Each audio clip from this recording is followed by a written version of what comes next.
Hormuz নিয়ে চুক্তির সম্ভাবনা, ক্ষেপণাস্ত্রের মজুত নিয়ে চাপে যুক্তরাষ্ট্র। আল-আকসা দখলের পথে ইসরায়েল। লোহিত সাগরে ভারতীয় জাহাজ ডুবি। ব্রাজিলের রাষ্ট্রদূতের ভিসা বাতিল করল যুক্তরাষ্ট্র। টানা বৃষ্টিতে শ্রীলঙ্কায় বন্যা, ভূমিধস, নিহত 7। আমন্ত্রণ জানাচ্ছি বাংলাদেশ প্রতিদিনের বিশ্ব সংবাদে, সাথে আছি আমি তানজির রহমান। শুনছিলেন এতক্ষণ সংবাদ শিরোনাম, এবারে থাকছে বিস্তারিত সংবাদ। বসুন্ধরা টিস্যু, অশুদ্ধতার বিরুদ্ধে এক বিন্দুও ছাড় নয়। হরমুজ প্রণালী আবার চালু করতে বুধবারের মধ্যেই ইরানের সঙ্গে একটি চুক্তি হতে পারে বলে জানিয়েছেন মার্কিন অর্থমন্ত্রী স্কট বেসেন্ট। তিনি বলেন, যুক্তরাষ্ট্র ইরানের সঙ্গে আলোচনা করছে এবং খুব শিগগির সমঝোতায় পৌঁছানোর আশা করছেন। বেসেন্টের মতে, চুক্তি হলে প্রণালীতে জাহাজের অবাধ চলাচল নিশ্চিত হবে। এতে বিশ্ব জ্বালানি বাজারের অস্থিরতাও কমতে পারে। তবে এর আগে যুক্তরাষ্ট্রের সঙ্গে এমন কোনো আলোচনা চলার কথা অস্বীকার করেছিলেন ইরান। এদিকে মার্কিন পররাষ্ট্রমন্ত্রী মার্কো রুবিও বলেন, ইরান ও ওমানের আলোচনায় যুক্তরাষ্ট্র সম্পৃক্ত রয়েছে। এর মধ্যেই হরমুজ প্রণালীতে একটি কার্গো জাহাজে অজ্ঞাত ক্ষেপণাস্ত্রের আঘাত নতুন করে উদ্বেগ তৈরি করেছে। অন্যদিকে সংবাদ সংস্থা রয়টার্সের এক প্রতিবেদনে বলা হয়েছে, ইরানের সঙ্গে 5 মাসের যুদ্ধে যুক্তরাষ্ট্র তাদের দীর্ঘ পাল্লার নির্ভুল ক্ষেপণাস্ত্রের বড় অংশ ব্যবহার করে ফেলেছে। প্রতিবেদন অনুযায়ী ATACMS ও PRSM ক্ষেপণাস্ত্রের মজুদ এখন অনেক কমে গেছে। সেই সাথে মার্কিন বাহিনীর গুরুত্বপূর্ণ থার্ড ও প্যাট্রিয়ট ইন্টারসেপ্টরের মজুতও আশঙ্কাজনকভাবে কমে এসেছে। বিশ্লেষকদের মতে, যুক্তরাষ্ট্র তাদের বিশ্বব্যাপী মজুদ থাকা টমাহক ক্রুজ ক্ষেপণাস্ত্রের প্রায় অর্ধেকই ইতিমধ্যে ছুঁড়ে ফেলেছে। যুদ্ধের কারণে মার্কিন বাহিনীর গুরুত্বপূর্ণ থার্ড ও প্যাট্রিয়ট ইন্টারসেপ্টরের মজুদও আশঙ্কাজনকভাবে কমে এসেছে। বিশ্লেষকদের মতে, যুক্তরাষ্ট্র তাদের বিশ্বব্যাপী মজুদ থাকা টমাহক ক্রুজ ক্ষেপণাস্ত্রের প্রায় অর্ধেকই ইতিমধ্যে ছুঁড়ে ফেলেছে। এতে ভবিষ্যতে চীন বা অন্য কোনো দেশের সঙ্গে যুদ্ধ লাগলে যুক্তরাষ্ট্রের সামরিক সক্ষমতা নিয়ে বড় ঝুঁকি তৈরি হতে পারে। তবে প্রেসিডেন্ট ডোনাল্ড ট্রাম্প দাবি করেছেন, যুক্তরাষ্ট্রের কাছে এখনও প্রয়োজনের চেয়ে বেশি গোলা বারুদ রয়েছে। বিশ্লেষকদের মতে, অস্ত্রের এই মারাত্মক ঘাটতির কারণে ট্রাম্প ইরানে নতুন করে বড় হামলা চালানোর পরিকল্পনা থেকে পিছিয়ে এসেছে। জেরুজালেমের মুসলিমদের পবিত্র আল-আকসা মসজিদ দখল হতে পারে বলে আশঙ্কা তৈরি হয়েছে।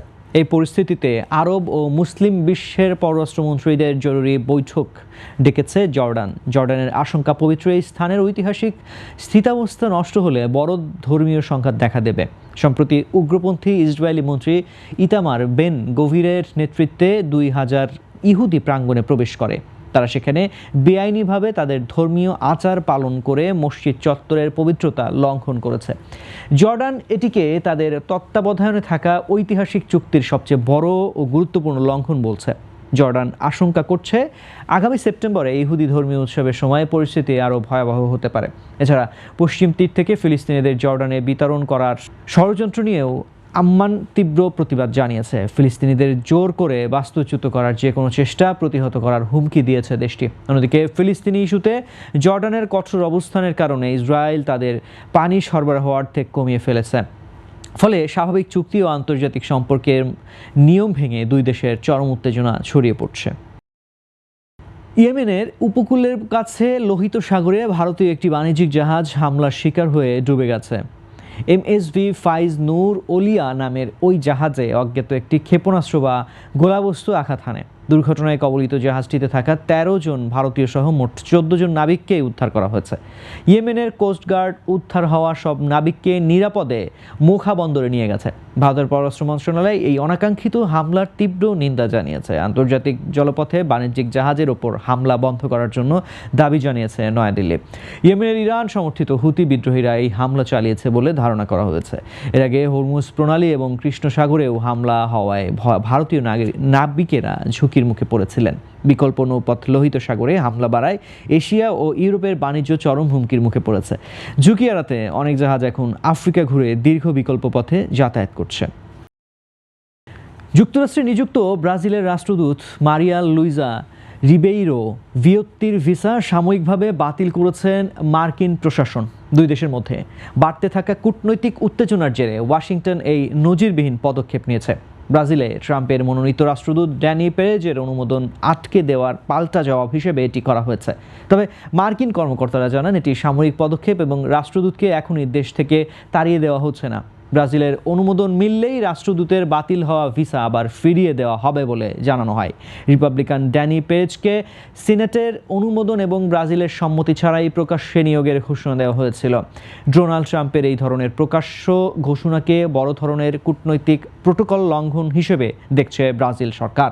আগামী অক্টোবরে ব্রাজিলের প্রেসিডেন্ট নির্বাচন সামনে রেখে মার্কিন প্রতিনিধি দলকে ভিসা না দেওয়ার অভিযোগও রয়েছে। সব মিলিয়ে দক্ষিণ আমেরিকার বৃহত্তম অর্থনীতির দেশ ব্রাজিলের সঙ্গে যুক্তরাষ্ট্রের দূরত্ব আশঙ্কাজনকভাবে বাড়ছে।